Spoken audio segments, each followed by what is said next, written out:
కాళ్లలో నొప్పి, నరాల వాపు వంటి లక్షణాలతో బాధపడుతున్నారా? వెరికోస్ వెయిన్స్ లో అత్యాధునిక చికిత్స ఏవిస్ వాస్కులర్ సెంటర్. నమస్తే రమగారు. నమస్తే జయ.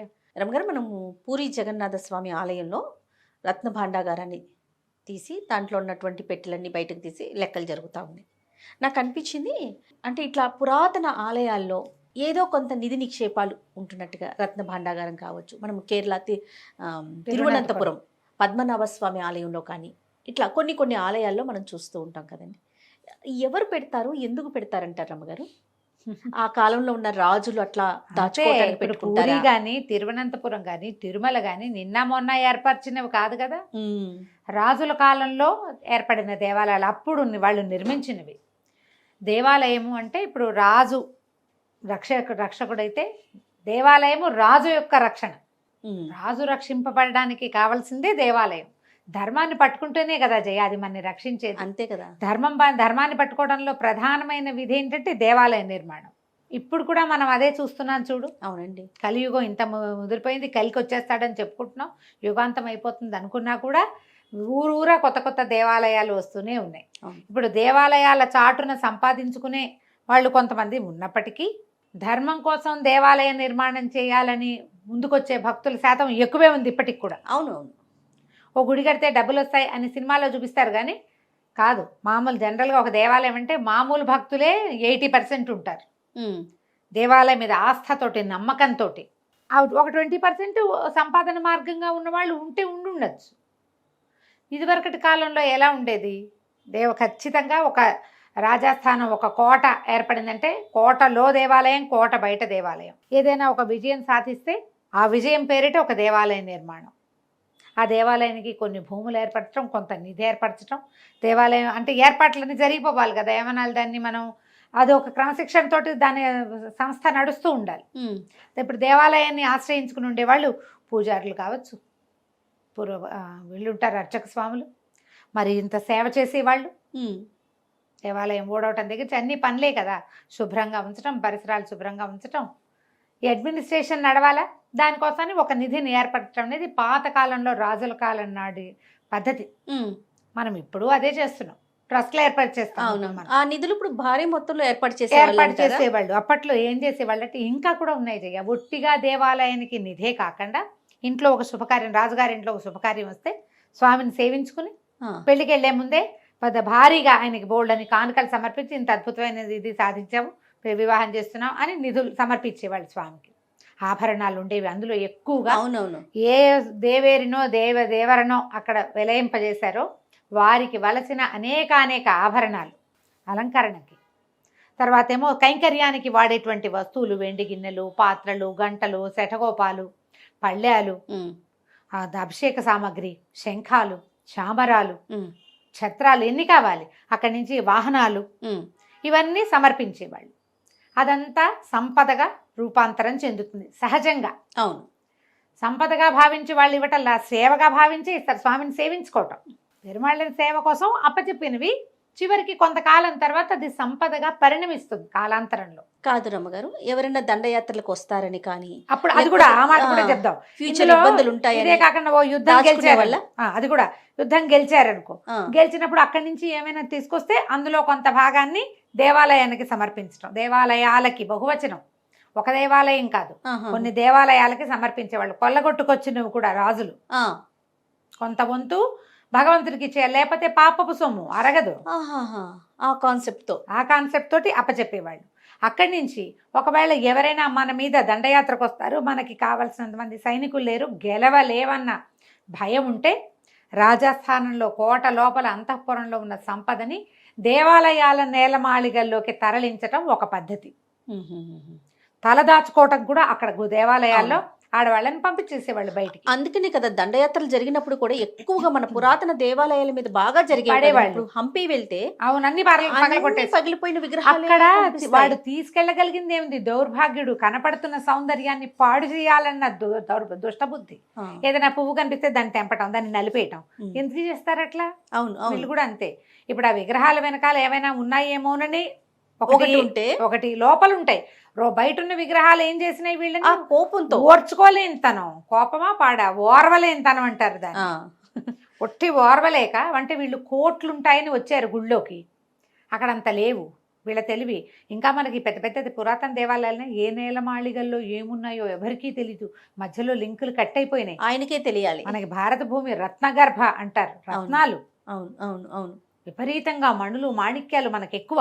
అవును. గనుల్లో దొరికేవి, సముద్రాల్లో దొరికేవి చాలా ఎక్కువ మనకి. మరి ప్రఖ్యాత కోహినూరు మందే కదమ్మా. మరి మయూర సింహాసనం అంటే ఆ సింహాసనం బంగారంతో చేయించి ఆ మొత్తం వెనకాల ఇది ఉంటుంది కదా దాని పింఛన్లో అన్ని రంగుల మణులు పొదిగారట. అవన్నీ మనమే, మనం బయట నుంచి తెచ్చుకోవాలా. అవును, మణులు మనవి, భారతదేశంలో పుట్టినవి. మరి ఇప్పుడు ఎక్కడో చోట దాచే ఉంటారు, వీటి లోపలికి వెళ్తాడు గుళ్ళోకి, ఏదో ఓ విగ్రహం ఇవి తీస్తారు, ఇంకా వాళ్ళు అనుకుంటారు ఇక్కడ బోళ్ళు కోట్లు ఉన్నాయి, అక్కడేమి దొరికి ఉండదు. ఆ మంట ఓర్చుకోలేక ఈ విగ్రహాలు పగలగొట్టారు. ఎక్కడ మన దేవాలయాల్లో నిధులు దొరికినా ఒకటి స్వామివారికి కైంకర్యంగా సమర్పించబడినవి ఒక భాగం అయితే, రెండో భాగం దాచిపెట్టబడినవి అయ్యి ఉండవచ్చు.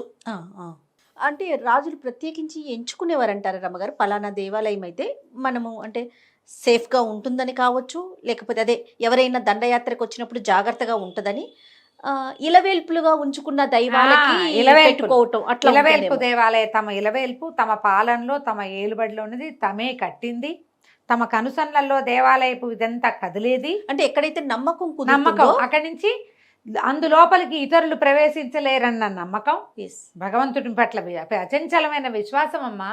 ఎవరైనా వస్తే ఈయన చూసుకుంటాడనే నమ్మకం. అవును, అవునా కాదు? అంతే కదా రమ్మ. ఆ నమ్మకం ఉండబట్టి పర్వాలా మన సంపద ఇక్కడ ఉంటుంది, మన తర్వాత తరాలకైనా అందుతుంది. లేదా మనం ఈ యుద్ధంలో ఏదో గాయపడో ఎప్పుడో ఒకప్పుడు చేరిపోతే సంపద మిగులుతుందని బతికుంటాము, వాడుకుంటాము అన్న ఆశ కూడా ఉండుండొచ్చు. రేపు ప్రజలకైనా ఉపయోగపడచ్చు. ప్రజలకే కాదు తన కుటుంబానికే అయినా చచ్చోపడో ఏదో రకంగా మళ్ళీ వెనక్కి వస్తాము, అప్పుడు వీటిని అవైల్ చేయొచ్చు అన్న ఊహ కూడా ఉండుండొచ్చు. అవునవును. పూరిలో కూడా అంటారు అమ్మగారు చాలా ఉన్నాయి, అంటే చాలా దొరికినాయి, అవన్నీ కూడా కౌంట్ చేసి అవి అంతకు ముందు కూడా తెరుస్తూ ఉన్నదే. బహుశా 46 years బ్యాక్ తెరిచారని చెప్తున్నారు కదా. అవును అవును. అంటే బహుశా ఇందులో స్వామివారిని సునాబేషాన్ని ఒక రోజు ఒక అద్భుతమైన ఉత్సవం జరుగుతుంది. ఆ రోజు ఏంటంటే బంగారంతో అలంకరిస్తారు జగన్నాథుని.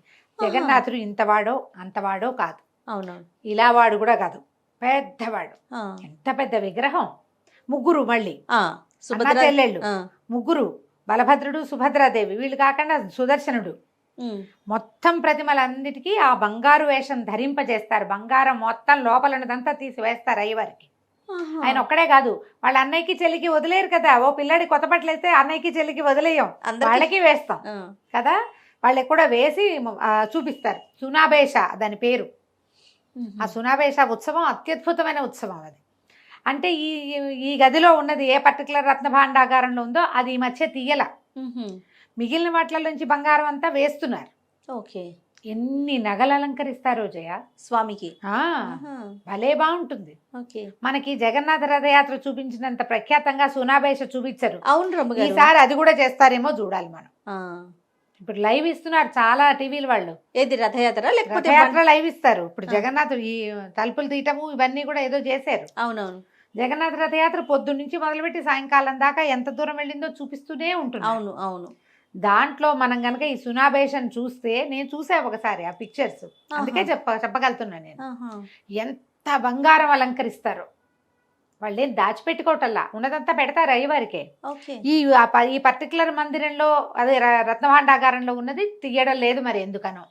ఎందుకంటే బహుశా పాతవే కాకుండా తర్వాత కాలంలో కూడా చాలా బంగారం చేరుతుందమ్మా. అంతే కదా, ప్రతి ఒక్కరు భక్తులంతా సమర్పిస్తారు. బంగారమే సమర్పించే వాళ్ళు కొంతమంది ఏ కాయిన్స్ సమర్పిస్తే వాటిని రూపాంతరం చెందిస్తారు ఏ నగగానో, చెప్పలేకపోతాం కదా. మరి పూరికి దేశం అంతా అన్ని పక్కల నుంచి వస్తారు భక్తులు, బంగారం సమర్పించే వాళ్ళు ఉంటారు. అందుకని ఇంకా పాత లోపలవి తీయాల్సిన అవసరం రాక తీసుండకపోవచ్చు, కానీ దీన్ని నిధిగా వాళ్ళు చెప్పటల్లా. అవునవునవును. నిధి దాచిపెట్టబడింది, ఏనాడు ముట్టుకోలేదు భండాగారం అంటున్నారే తప్ప దాని పేరది ఆ గది పేరు తప్ప అది నిధిగా దాచబడింది, ఏనాడు ముట్టుకుంది. ఇప్పుడు మన తిరువనంతపురంలో అసలు ముట్టుకొని నాగబంధం ఉన్న గది లాంటిది ఏమి కాదు. అవునవును అవును. అది అయ్యి ఉండకపోవచ్చు. ఇట్లా కనపడుతోంది ఆ క్లారిటీగా. 46 ఏళ్ల క్రితం తీసామంటే ఇప్పుడు అక్కడ ఉన్న పండాలు అర్చక స్వాములు 50 ఏళ్ళ నుంచి 70 ఏళ్ళ నుంచి పనిచేసే వాళ్ళు కూడా ఉంటారు కదా, వృద్ధులు కూడా. ఒకసారి జగన్నాథ సేవలోకి వెళ్ళిన వాడు బయటికి పోడంటారు. బయటికి వెళ్ళాడు. తరాల వెంబడి కుటుంబాలు అక్కడే వాళ్ళే ఉంటారు. వాళ్ళే అవే కుటుంబాల పిల్లలే ఉంటూ ఉంటారు. వాళ్ళకి తెలుసు. అవును. సీనియర్స్ ఉన్నారు కదా, ఇప్పుడు ఉద్యోగంగా ఉండే వాళ్ళ పద్ధతి వేరు, ఉద్యోగాలు కాదు వీళ్ళు, కొన్ని తరాల వెంబడి స్వామి సేవలో ఉన్న వాళ్ళే వాళ్ళు. ఇలాగే జరిగి ఉండొచ్చు బహుశా. మనకి ఇట్లా ఎన్నెన్నో పాత పాత దేవాలయాల్లో ఎప్పుడెప్పుడెప్పుడెప్పుడెప్పుడెప్పుడెప్పుడే వస్తువులు ఉంటాయి. ఇప్పుడు ఈ దేవాలయాల్లో కనపడే నిధులు ప్రజోపయోగ కార్యక్రమాలకి వాడాలంటే భక్తులకి నచ్చదు. స్వామివారి కైంకర్యానికి ఇస్తే అక్కడ దేవాలయంలో దాన్ని శుభ్రం చేయండి అంతే. దేవాలయమే కదా మన తల దాచుకోవడానికి మనకు కావాల్సిన గూడు, దాన్ని బాగా డెవలప్ చేయటం, దాన్ని ఇంకా కొంచెం బాగా చేయటం, అట్లాంటివి చేస్తే బాగుంది. కానీ దేవాలయాలు కూడా రమ్మగారు చాలా సేవా కార్యక్రమాల్లో దేవాలయాలకు వచ్చే ఆదాయము చాలా సేవా కార్యక్రమాలకు ఉపయోగిస్తూ ఉంటారు. ఫర్ ఎగ్జాంపుల్ మనం తిరుమల తిరుపతి దేవస్థానం తీసుకుందాం, గో సంరక్షణ, టీటీడీ ద్వారా జరిగే సేవా కార్యక్రమాలు మామూలుగా ఉండవండి. అన్నీ ఇన్ని కాదు, చాలా బాగా హెల్త్, ఎడ్యుకేషన్ వీటికి సంబంధించి చాలా వాళ్ళు సర్వీస్ చేస్తూ ఉంటారు. అంటే ఇక్కడి నుంచి వచ్చే నిధులను అటు వాడుతూ ఉంటారు. అవును, కాస్త దారి మళ్ళించి ఇంకో పని కూడా చేస్తారు. అది కూడా నరసేవే నారాయణ సేవ అన్నారు కాబట్టి అలాంటిది ఏదో జరుగుతుంది. అవకాశం ఉంటే సునాబేషన్ కూడా చూడడానికి ప్రయత్నం. ఎప్పుడు జరుగుతుంది రమ్మగారు, ఏమైనా ఐడియా ఉందా మీకు? అసలు అది ఇప్పుడు దీనికి ముందు అనుకుంటున్నారు, రథయాత్రకి ముందేమోనని అనిపిస్తుంది నాకు. చిన్న ఒక లింక్ మిస్ అయ్యాను. ఈయనకి స్నానం చేస్తారు, జ్యేష్ఠాభిషేకం చేస్తారు కదా, జ్యేష్ఠంలో అభిషేకం చేస్తారు. అభిషేకం అయిపోయిన 15 రోజులు ఆయన ఎవరికి చూపించారు, ఆయన రెస్ట్ తీసుకుంటాడు. స్వామివారికి జ్వరం వచ్చిందని చెప్తారు, బోల్డ్ నీళ్లు పోస్తారు, సహస్ర కలశాలతోటి అభిషేకం చేస్తారు. ఏడాదికి ఒక్క మాట, ఒక చోట స్నానం చేసే ఘట్టం కూడా వేరేగా ఉంటుంది. తర్వాత ఏం చేస్తారు, 15 రోజులు పథ్యం పెడుతున్నాం, స్వామివారికి జ్వరం వచ్చింది, జలుబు చేస్తుంది అంటారు. వైద్యులు వచ్చి చేసి చూస్తారు. ఆ తర్వాత ఈ 15 రోజుల తర్వాత ఈ మన జ్యేష్ఠం వచ్చాక, ఇక్కడికి ఆషాఢం వచ్చాక కదా ఆయన్ని బయటికి తీసుకొచ్చేది. అవును, అవి ఒక రోజు ముందని అనుకుంటున్నాను నేను, నాకు అట్లాగే గుర్తుంది. కరెక్ట్గా డేటు నేను చెప్పలేకపోతున్నా తిది, కానీ ప్రతి సంవత్సరము ఒకసారి సునాబేష వేస్తారు. కానీ అసలు పూరి జగన్నాథుని గురించి మాట్లాడుకుంటే ప్రతిదీ విశేషమే. ప్రతి విశేషం, ఎన్ని విషయాలు, ఆయన భోజనము, ఆయన తయారవటము, ఆయన హృదయం గురించి చెప్పారు మీరు. అవును, ఆయన వంటశాల, ఆయన రథము, ఆయన ఊరేగింపు, ఈ ఇల్లు వదిలిపెట్టే సంవత్సరానికి ఒకసారి బయటికి రావటం. అవును అవును, అక్కడ ఉంటాడు, వారం రోజులు అక్కడ ఉంటాడు వేరే ఇంట్లో. ఎక్కడ ఏ దేవుడికి అవకాశం లేదు. ప్రత్యేకమైన వాడమ్మా జగన్నాథుడు. అవును, చాలా ప్రత్యేకం, ప్రతిదీ ప్రత్యేకమే కదండి. అవును, ఇప్పుడు 4 పక్కల ద్వారాలు తెరిచారు కదా, ఇప్పుడు ఇంకా చాలా అమోఘంగా ఉందట దర్శనం. మొన్నటి దాకా ఒక ద్వారం నుంచి, కరోనా తర్వాత అన్ని ద్వారాలు మూసేసి ఒక ద్వారం నుంచే వెళ్తున్నారు. ఇప్పుడు 4 పక్కల ద్వారాలు తెరిచారు, అన్ని పక్కల నుంచి దేవాలయంలోకి వెళ్ళచ్చు. లోపలికి వెళ్ళటమే ఒక అత్యద్భుతమైన అనుభూతి. సముద్రం పక్కనే ఉంది కదా. అవును, మీరు దేవాలయం లోపలికి అంటు పెడితే అడుగు పెట్టామా ఇంకా సముద్ర ఘోష వినపడనిపించదు.